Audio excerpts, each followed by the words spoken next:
Hi everyone, my name is Akriti and welcome to the new video of this channel।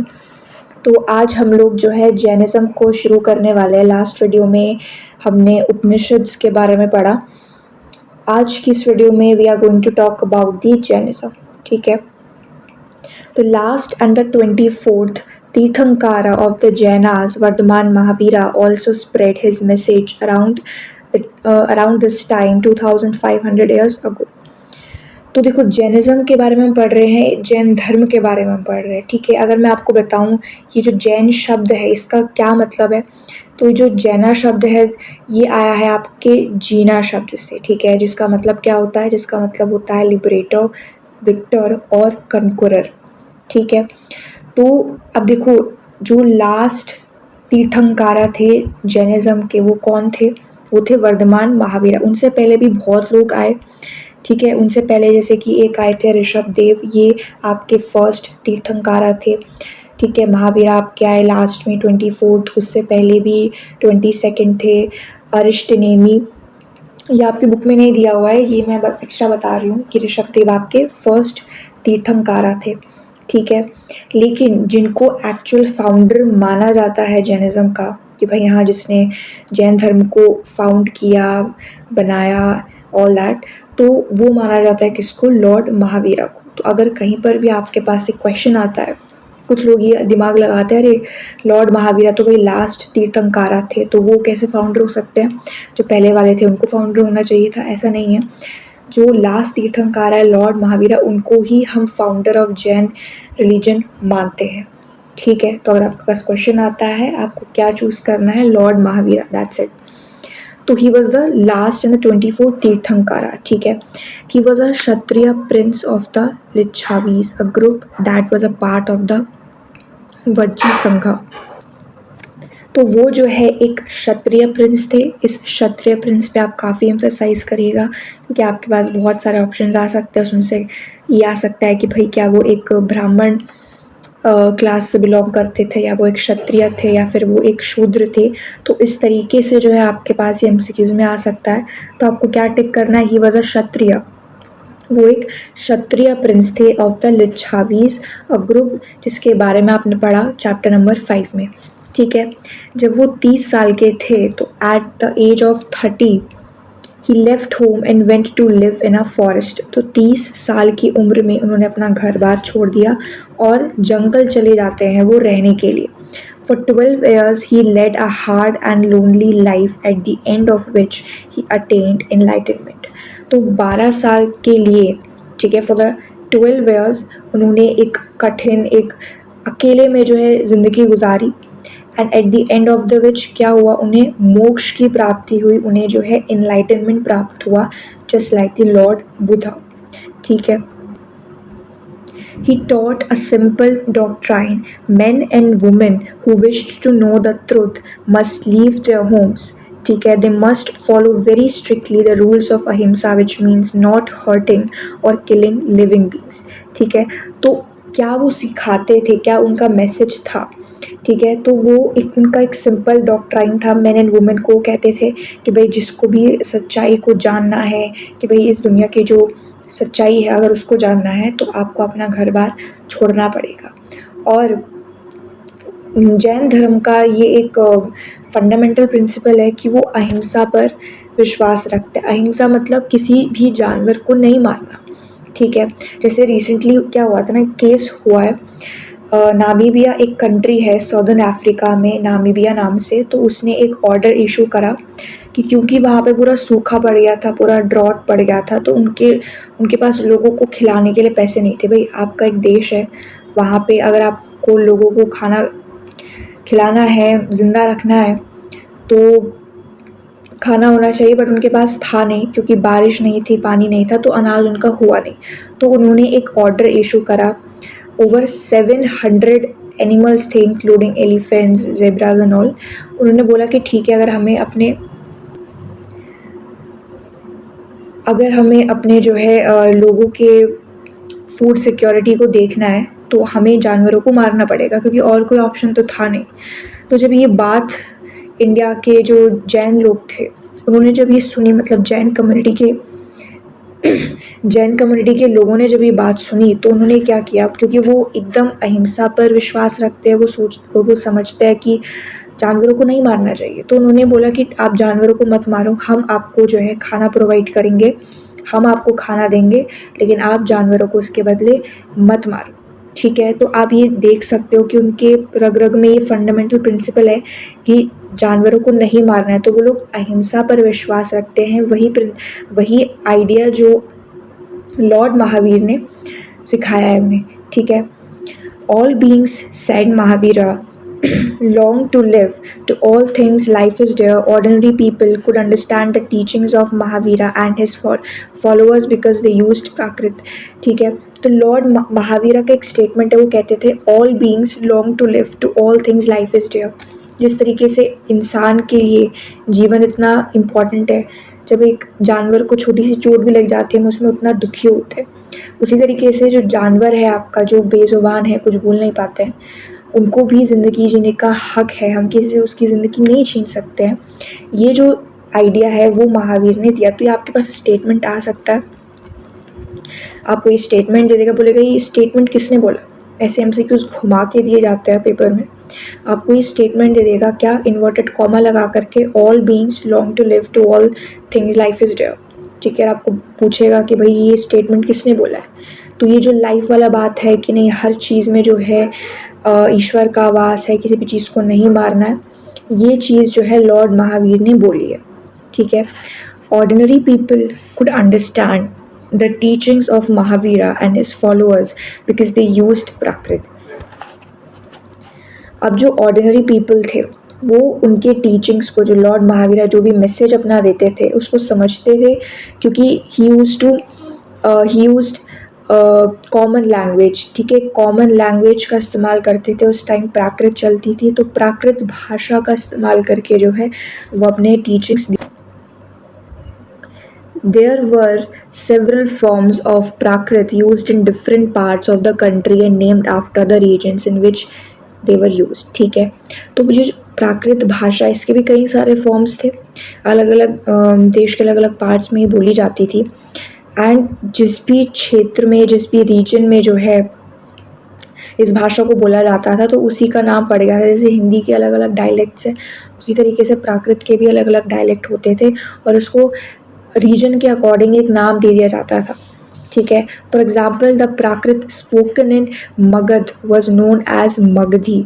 अब प्राकृत जो है, मैंने जैसे बोला हिंदी के अलग अलग डायलेक्ट्स हैं, ठीक है, उसी तरीके से प्राकृत के अलग अलग डायलेक्ट्स हुआ करते थे।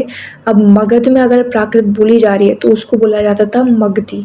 ठीक है, उसे क्या बोला जाता था, मगध की जो भाषा थी उसे मगधी बोला जाता था, जो कि एक डायलेक्ट थी प्राकृत की। ठीक है, followers of Mahavira, who were known as Jainas, had to lead very simple lives, begging for food. अब जो जैनिज़्म को फॉलो करते थे या फिर जो लॉर्ड महावीरा के फॉलोअर थे, उन्हें एक सिंपल लाइफ जीनी पड़ती थी, खाने के लिए जो है भिक्षा मांगनी पड़ती थी।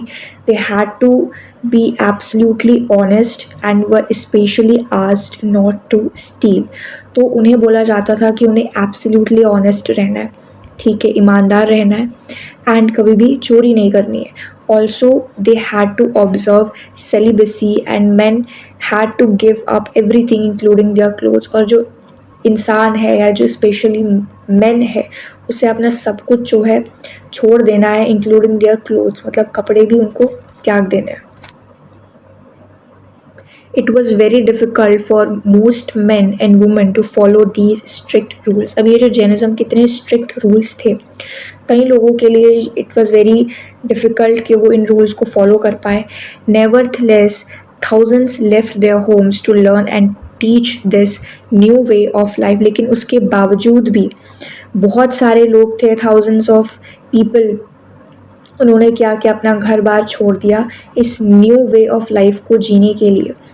Many more remained behind and supported those who became monks and nuns, providing them with food. तो कुछ लोग तो होते थे जंगल में चले जाते थे, कुछ लोग उनको जो है सपोर्ट करते थे उन्हें खाना दे करके। Jainism was supported mainly by traders, farmers who had to kill insects to protect their crops, found it more difficult to follow these rules. अब जैनिज़्म को जो है मेनली सपोर्ट किया जाता था ट्रेडर्स के द्वारा, जो व्यापारी वगैरह होते थे वही जो है जैनिज़्म को सपोर्ट करते थे। जो फार्मर्स लोग हैं उन्हें अपने फसलों को बचाने के लिए इंसेक्ट्स को किल करना पड़ता था, तो उनके लिए काफ़ी डिफ़िकल्ट था कि वो इन रूल्स को फॉलो कर पाए। ठीक है, अब क्यों डिफ़िकल्ट हो रहा था, क्योंकि अभी मैंने आपको बताया कि जैनिज़्म का जो सिद्धांत है, मूल सिद्धांत वो क्या है, अहिंसा है। वो नॉन वायलेंस को फॉलो करते हैं। ठीक है, और अगर किसान जो है अपने, चाहे वो अपने अनाज को बचाने के लिए ही क्यों ना मार रहा हो, बट उसको जो है इंसेक्ट्स को मारना पड़ रहा है। अब इंसेक्ट्स क्या है, वो भी तो एक लिविंग ऑर्गेनिज्म ही तो है, तो इसलिए उनके लिए डिफ़िकल्ट होता था इन रूल्स को फॉलो करने के लिए। ठीक है, अब यहाँ से यूपीएससी का एक सवाल बना था। यूपीएससी 2000 में एक सवाल आया था यहीं से। क्या था सवाल? असर्शन रीज़न बेस्ड आपका सवाल था। अगर जो आईएएस वाईएएस की तैयारी कर रहा है तो एनसीईआरटी से वो सवाल बनाते हैं। एक सवाल मैं आपको बता देती हूँ, अब आप सर्च भी कर सकते हो। तो असर्शन में था द एम्फेसिस ऑफ जैनिज्म और non violence ahimsa prevented agriculturalist from embracing Jainism. इसका रीज़न है cultivation involved killing of insects and pest. तो एक असर्शन था, एक रीज़न था, 4 ऑप्शंस आपके आते हैं। तो रीज़न आपको पता है कि हाँ, जो जैनिज़्म था वो लोग फॉलो करते थे नॉन वायलेंस। ठीक है, इसलिए क्या हो रहा था, जो आपके फार्मर्स थे, तो फार्मर्स के लिए डिफ़िकल्ट हो रहा था जो जैनिज़्म के प्रिंसिपल्स हैं उन्हें फॉलो करना। ठीक है, over 100 of years Jainism spread to different parts of North India and to Gujarat, Tamil Nadu and Karnataka. ठीक है, तो 100 सालों के लिए जो है जैनिज़्म अलग अलग पार्ट्स ऑफ नॉर्थ इंडिया में फैलता है, गुजरात में फैलता है, तमिलनाडु एंड कर्नाटका में। The teachings of Mahavira and his followers were transmitted orally for several centuries. अब जो टीचिंग्स होते थे लॉर्ड महावीरा के, वो टीचिंग्स को ट्रांसमिट किया जाता था ओरली, मतलब बोल करके जो है टीचिंग्स को दिया जाता था for several centuries. They were written down in the form in which they are presently available at a place called Vallabhi in Gujarat about 1500 years ago. अब ये आपको जो है एक रिटन फॉर्म में भी मिलेंगे। कहाँ मिलेंगे, कौन सी जगह पे मिलेंगे? ये है आपका वल्लभी इन गुजरात। तो वहाँ पे आपको ये टीचिंग्स है लॉर्ड महावीरा की वो देखने को मिलेंगे। ठीक है, तो यहाँ पे आपका जो टॉपिक था जैनिज़्म वो कंप्लीट हो चुका है। आगे आपका जो टॉपिक आता है दैट इज़ योर द संघ।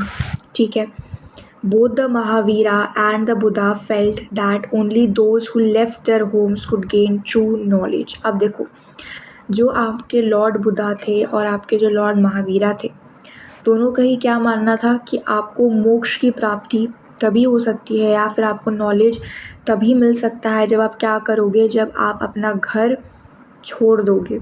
ठीक है, जब आप अपना घर छोड़ोगे तभी आपको जो है इनलाइटनमेंट मिलेगा, तभी आपको ज्ञान मिलेगा। ठीक है, the rules made for the Buddhist Sangh were written down in a book called the Vinaya Pitaka. From this we know that there were separate branches of men and women. All men could join the Sangh. ठीक है, अब जो rules होते थे Buddhist संघ के, उन्हें जो है एक किताब में लिखा गया। उस किताब का नाम क्या है? विनाया पिटाका। आपसे ये पूछा जा सकता है एमसीक्यूज़ में कि उस बुक का नाम क्या है जिसमें जो है रूल्स लिखे हुए होते थे। ठीक है, तो उस बुक का नाम क्या है? विनाया पिटाका है। ठीक है, अब देखो 3 तरीके की बुद्धिस्ट लिटरेचर्स आपके आते हैं जिन्हें हम कहते हैं त्रिपिटका। त्रिपिटका मतलब होता है 3 बास्केट्स ऑफ बुद्धिस्ट स्क्रिप्चर्स। ठीक है, एक हो गई आपकी विनाया पिटाका, एक होती है सुत्त पिटाका, एक होती है अभिधम्म पिटाका। आपको सिर्फ विनाया पिटाका का ध्यान रखना है। अभी जो बाकी के 2 है वो मैं एक्स्ट्रा बता रही हूँ, सुत्त पिटक एंड अभिधम्म पिटक। ठीक है, लेकिन एनसीईआरटी में अभी आपके लिए विनाया पिटाका को ही जानना इम्पॉर्टेंट है। तो विनाया पिटाका के अंदर जो है रूल्स एंड रेगुलेशंस होते थे मोनास्टिक डिसिप्लिन फॉर मॉन्क्स। जो भी साधु संत है या जो मॉन्क्स है बेसिकली, जो बुद्धिज़्म को फॉलो करते हैं, जो मॉन्क्स, वो किस तरीके से रहेंगे, उनके लिए क्या रूल्स एंड रेगुलेशंस है, उन्हें कैसे अपने धर्म को फॉलो करना है, वो सब विनाया पिटाका में मेंशन थी चीज़ें। ठीक है, all man could join the संघ, जितने भी मैन होते थे वो संघ को ज्वाइन कर सकते थे। However children had to take the permission of their parents and slaves that of their masters. अब अगर बच्चों को जो है ज्वाइन करना है बुद्धिज़्म या संघ को ज्वाइन करना है तो उन्हें किसकी परमिशन लेनी होती थी? अपने पेरेंट्स की परमिशन लेनी होती थी। और जो स्लेव्स हैं यानी जो गुलाम हैं उन्हें किन की परमिशन लेनी होती थी? अपने मास्टर्स की। ठीक है। Those who worked for the king had to take his permission and debtors that of creditors। जो लोग राजा के दरबार में काम करते हैं उसको किसकी परमिशन लेनी है? राजा की। और जो लोग जो है डेप्टर्स है जिन्होंने किसी से कर्जा लिया है उसको क्रेडिटर्स की जो है परमिशन लेनी पड़ती थी। Women had to take their husbands permission, और वुमेन को जो है अपने हस्बैंड की परमिशन लेनी पड़ती थी। Men and women who joined the संघ led simple life। अब जो भी men and women होते थे जो संघ को ज्वाइन करते थे एकदम सिंपल लाइफ वो लोग जीते थे। They meditated for most of the time and went to cities and villages to beg for food during fixed hours। तो वो अधिकतर समय उनका गुजरता था मेडिटेशन करने में। वो शहर जाते थे, विलेजेस गांव वगैरह में जाते थे खाने को मांगने के लिए। ठीक है। That is why they were known as bhikkhus, the Prakrit word for renouncer. इसलिए उनको क्या बोला जाता था? भिक्खूज बोला जाता था। क्या बोला जाता था? भिक्खूज। क्यों भिक्खूज बोल रहे हैं? क्योंकि वो लोग जो है दूसरों से मांगते थे खाना। ठीक है। देवर काइंड ऑफ अ बेगर्स। भिक्खूज जो है एक प्राकृत वर्ड है फॉर रिनाउंसर। तो ये आपका 1 मार्क्स में पूछा जा सकता है भिक्खूज के बारे में। ठीक है। एंड भिकुनीज, तो भिक्खूज मेल के लिए हो जाएगा एंड भिकुनीज आपका फीमेल के लिए हो जाएगा। ठीक है। उसके बाद आगे है आपका they taught others and helped one other. ठीक है। तो वो दूसरों को जो है टीचिंग्स वगैरह देते थे एंड एक दूसरे की मदद करते थे। They also held meetings to settle any quarrel that took place within the sangha. अगर संघ के अंदर जो है झगड़े हो रहे हैं या फिर वाद विवाद हो रहा है तो वो मीटिंग्स वगैरह करते थे इन क्वारल्स को सेट करने के लिए। ठीक है। Those who joined the Sangh included Brahmins, Kshatriyas, merchants, laborers, barbers, courtesans and slaves। अब जो लोग संघ को ज्वाइन करते थे, ऐसा नहीं है कि संघ को सिर्फ गरीब लोग ज्वाइन कर रहे हैं। जो आपके ब्राह्मण्स हैं वो भी ज्वाइन करते थे, जो क्षत्रिय हैं, merchants, labourers, barbers, courtesans and slaves, ये सब लोग जो है आपके संघ को ज्वाइन करते थे। Many of them wrote down the teachings of Buddha. तो बहुत सारे लोग थे जिन्होंने बुद्ध की टीचिंग्स को लिखा। Some of them also compose beautiful poems describing their life in the sangha. और बहुत लोगों ने जो है पोएम्स के माध्यम से भी जो है बताया कि किस तरीके से जो है लॉर्ड बुद्धा ने क्या क्या सीख हमें दी है। ठीक है। अब आपके पास क्या आता है? विहारास। To begin with, both Jaina and Buddhist monks went from place to place throughout the year teaching people। तो जो बुद्धिस्ट एंड जैन मॉन्क्स होते थे वो जो है पूरे साल भर एक जगह से दूसरी जगह जाते थे लोगों को सिखाने के लिए। The only time they stayed in one place was during the rainy season when it was very difficult to travel. सिर्फ वही समय होता था बारिश का समय जब वो एक जगह पर रुक जाते थे, क्योंकि बारिश के समय तो वो ट्रैवल नहीं कर सकते। Then their supporters built temporary shelters for them in gardens or they lived in natural caves in hilly areas। उस समय उनके जो सपोर्टर्स ने जो है उनके लिए टेम्पररी शेल्टर्स बनाए गार्डन्स वगैरह में एंड नेचुरल केव्स में भी वो लोग जो है रहते थे।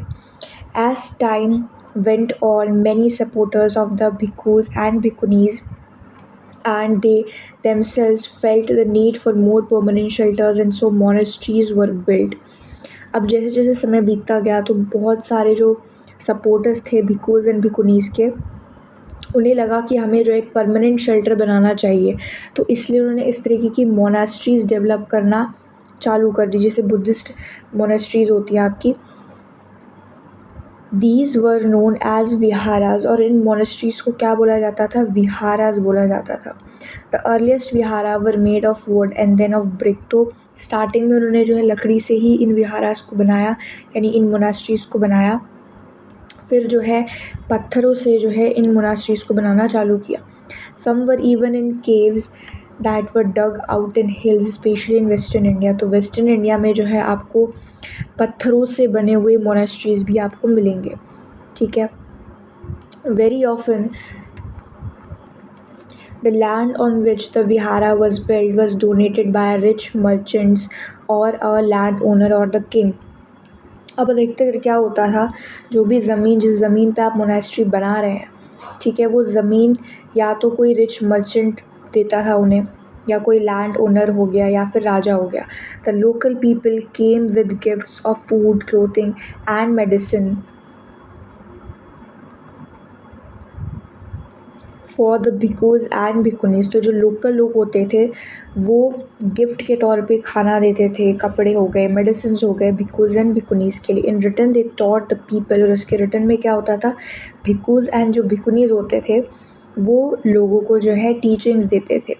Over the centuries Buddhism spread to many parts of the subcontinent and beyond. तो सेंचुरीज बीतती गई, बुद्धिज़्म जो है इंडिया से आप ज़्यादातर देखोगे तो साउथ एशिया में ज़्यादातर जो है बुद्धिज़्म देखने को मिलता है। तिब्बत के साइड भी आपको बुद्धिज़्म देखने को मिलेगा। साउथ कोरिया में भी बहुत से लोग हैं जो बुद्धिज़्म को फॉलो करते हैं। A new form of Buddhism known as Mahayana Buddhism now developed. अब एक नए तरीके का बुद्धिज़्म का यहाँ पे जन्म होता है जिसका नाम है Mahayana Buddhism. This had two distinct features. इस महायाना बुद्धिज़्म के दो नए फीचर्स थे। Earlier the Buddha's presence was shown in scripture by using certain sign. अब पहले क्या होता था कि बुद्धा का जो प्रेजेंस है उसको शो किया जाता था साइंस का इस्तेमाल करके, ठीक है।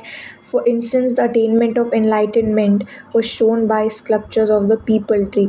इस एग्जाम्पल के तौर पे भगवान बुद्ध ने जब मोक्ष की प्राप्ति की तो उस चीज़ को शो किया जाता था पीपल ट्री से।